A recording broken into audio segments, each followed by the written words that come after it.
যদি আপনারা, আমি আপনাদেরকে বলবো, যদি আপনারা আমার এই ভিডিওটাতে 2000 ফলো দেন এবং লাইক কমেন্ট শেয়ার করেন, আমি এনার এই গাড়িটা সুন্দর করে মডিফাই করে দিব। আজ আমি এমন একজনকে নিয়ে কথা বলবো যিনি আমাদের সমাজের এক অনন্য উদাহরণ। নাম মিজানুর রহমান। পেশায় একজন ক্ষুদ্র ব্যবসায়ী, অত্যন্ত গরিব মানুষ। মাত্র 8 মাস বয়সে ডাক্তারের মাধ্যমে তার মা জানতে পারেন তিনি অন্য 8-10টা সন্তানের মতো সাধারণ জীবনযাপন করতে পারবেন না, কারণ তিনি হচ্ছেন প্রতিবন্ধী। পরিবারে নেমে আসে এক নিখোঁজ কালো অন্ধকার, যা আজ অবধি সে অন্ধকার কাটেনি। রোজ পূর্বে সূর্য উদিত হলেও মিজানুর রহমানের জীবনে আর কখনো সূর্য উদিত হয়নি। 5 সদস্য নিয়ে অতি কষ্টে জীবনযাপন করছেন, শুধুমাত্র ক্ষুদ্র একটু ব্যবসা নিয়ে। আমি আপনাদেরকে এই ভাইয়ের কথাই বলছি। ভাইয়ের নাম মিজানুর রহমান। এখন আমি কথা বলবো আমার প্রিয় ভাই মিজানুর রহমানের সাথে। দেখব তার জীবনাদিপাত আসলে কিভাবে তিনি করেন, কিভাবে তিনি চলেন। আপনি যে এই রকম মানে বিকলাঙ্গ, সেটা তো আমি দেখছি, তো আপনি কিভাবে চলাফেরা করেন? চলাফেরা করি এই ব্যবসার উপরে এখানে কয় টাকার মাল আপনি তোলেন? এই 1200 টাকা। 1200 টাকার মাল তুলি আপনার সারাদিনে কি সব বিক্রি হয়? কোনো দিন হয়, কোনো দিন হয় না। এই যে আজকে যেমন ঘুরিয়েছে, পরশু দিন যেমন সব শেষ হয়েছে। এখন মতন এই 1200 বা 1000 টাকা বিক্রি করলে আপনার কত টাকা লাভ হতে পারে বা থাকতে পারে? এই 300-400 টাকার মতন টেকে। 300-400 টাকা।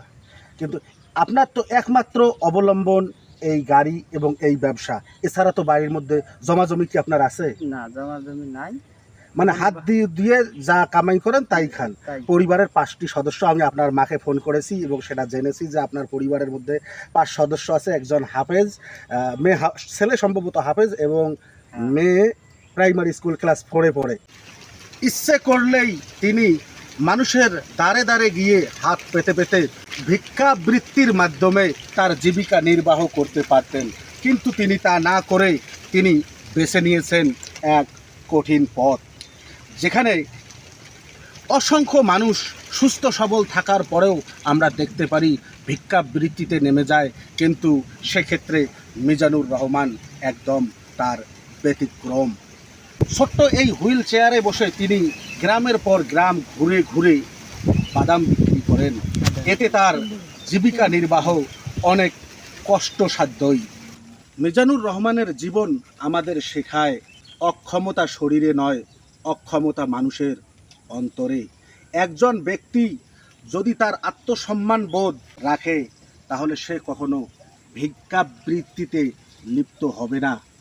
ভাইয়ের মতো তিনি জীবিকা নির্বাহ করার জন্য 10 টাকা উপার্জিত হোক, কিন্তু তাও তারা খুশি থাকবে। সুতরাং আমরা বলতেই পারি ভিক্ষাবৃত্তি কোনো পেশা নয়। ভিক্ষাবৃত্তির মাধ্যমে আত্মনির্ভরশীলতা অনেক দূর থেকে দূরে সরিয়ে যায়। আসুন আমরা এই মানুষগুলোর পাশে দাঁড়াই, যাতে যেন তারা দুবেলা দুমুঠো ভাত খেতে পারে। যদি আমি আপনার গাড়িটা সুন্দর করে আগামী 1-1.5 সপ্তাহের মধ্যে সুন্দর করে মডিফাই করে দেই, সেক্ষেত্রে আপনি নেবেন কি নেবেন না? ভাই, আমার যদি এই গাড়িটা একটু ভালো হলে, তাহলে আমার মালটা একটু হলে আমি সংসারটা ভালোভাবে সুন্দরভাবে চলতো। যদি আপনারা, আমি আপনাদেরকে বলবো, যদি আপনারা আমার এই ভিডিওটাতে 2000 ফলো দেন এবং লাইক কমেন্ট শেয়ার করেন, আমি এনার এই গাড়িটা সুন্দর করে মডিফাই করে দিব। মডিফাই করে দেওয়ার পর আরও অনেক আমার নিজস্ব ব্যক্তিগত অর্থায়নে ওনাকে আমি মাল করে দিব। শুধুমাত্র আপনাদের কাছে আমার একটাই রিকোয়েস্ট, বর্তমান আমার 750টি ফলোয়ার আছে, আপনারা এটাকে 2750 ফলোয়ারে নিয়ে যাবেন। আমি যত খরচ লাগুক, আমি এই গাড়িটি সুন্দর করে মডিফাই করে ওনাকে আমি যত মাল লাগে, যেভাবে মাল লাগে উনি যাতে ব্যবসা করতে পারে, আমি এইভাবে তুলে দিব।